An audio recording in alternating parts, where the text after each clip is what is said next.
This is B.F. Skinner and Operant Conditioning by Marshall Billiter.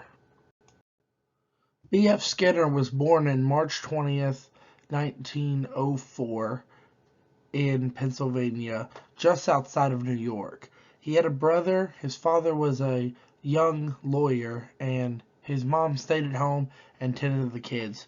He actually wrote and mentioned that his home life was very warm and stable. His father was around, and his mother was a really good mother, and he has a rather good relationship with his brother.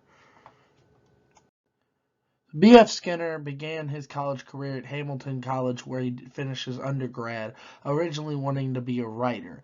But as he began writing, he started working with a small newspaper. After working with the newspaper and writing a few articles and working as a bookstore clerk, he decided he wanted to go back to school, and he learned that he wanted to get into psychology. So he went ahead and enrolled at Harvard at the age of 24 after taking a year off, and he would follow in the footsteps of his biggest influence, Pavlov, in looking at stimulus in psychology. After he graduated Harvard, and he ended up meeting Yvonne Blue, and they were married at 32. Then he moved to Minnesota and began teaching. He had two daughters, Julie in 1938 and Deborah in 1944. Both of his children would go on into the psychology or education fields. Once he began his graduate program at Harvard, he would go into psychology. Once he was in psychology as graduate, he would continue to go on and receive his doctorate in 1931, but he'd stay until 1936, where he worked on research. Then he would move to the University of Minnesota in 1937. He would go from there to the University of Indiana at Bloomington from 1945 to 48, just post World War II, and then he would return to Harvard in 1948 until his retirement in 1974. During his run at Harvard, he would actually write most of his most famous theories that he actually began to base at his time during Bloomington. Skinner's biggest claims to fame include The Science and Human Behavior that he wrote in 1953, and his biggest, most notable claim is the theory of operant conditioning. The theory of operant conditioning states that all behaviors are learned through reinforcement. So negative or positive reinforcement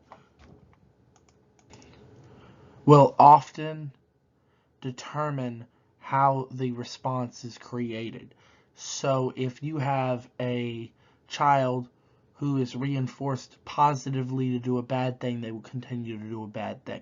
But if you reinforce it negatively, it might change the outcomes. Very different than punishment, and it's basically stimulus and response. And the idea of scheduled reinforcement, meaning if we consistently promote a response, then the outcomes become predictable. He based most of these theories on Pavlov, who he loved after discovering his research on Pavlov's dogs and their responses. He was often skeptical of humans' ideas of free will, and that would drive him as he felt everything in the world, every emotion was a response to a stimulus. He also felt that all behaviors were inherently learned and that you could unlearn them or learn them based on the responses and the reinforcements. If you wanted someone to act a certain way, you would just trigger a response to get them to act that way. That would all become his theory of operant conditioning. Late in Skinner's career at Harvard, Skinner would begin tackling philosophy and social issues, as he was very concerned with the rate of how psychology was going and if it was even ethical at certain levels. He wrote 3 biographies during the later years of his life. He was also very active in showing up and doing talks and in the community, though he was older. He would retire and receive a special title as an honorary professor at the University of Harvard for the rest of his life. He was diagnosed with leukemia in 1989, and one of the notable things about B.F. Skinner is though he had leukemia, he did an auditorium talk 10 days before he passed, and he even finished that talk and then would pass away on August 18th, 1990, at the age of 86. What are the influences of Skinner? B.F. Skinner's influences range from modern education and his theory of operant conditioning all the way into his ideas of reinforcement. Skinner's ideas of reinforcement and operant conditioning are used in all forms and aspects of life. If we look at reinforcement specifically, whether it's positive or negative reinforcement, it is in parenting, in the way people parent and choose to teach their children things. It's in teaching, whether it's in master's courses, regular undergrad, understanding theories of teaching. It is very important that you understand reinforcement and conditioning. And then, of course, even in my life, in coaching, you see it because we create different responses to situations, and we often reinforce ideas with scheduled reinforcement.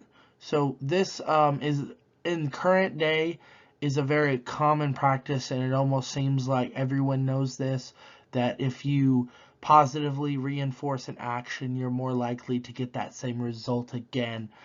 But whenever Skinner was writing this theory, it wasn't concrete and it wasn't well known. So operant conditioning has become a cornerstone of modern education and has been a building block for which we live a lot of our lives influenced by others.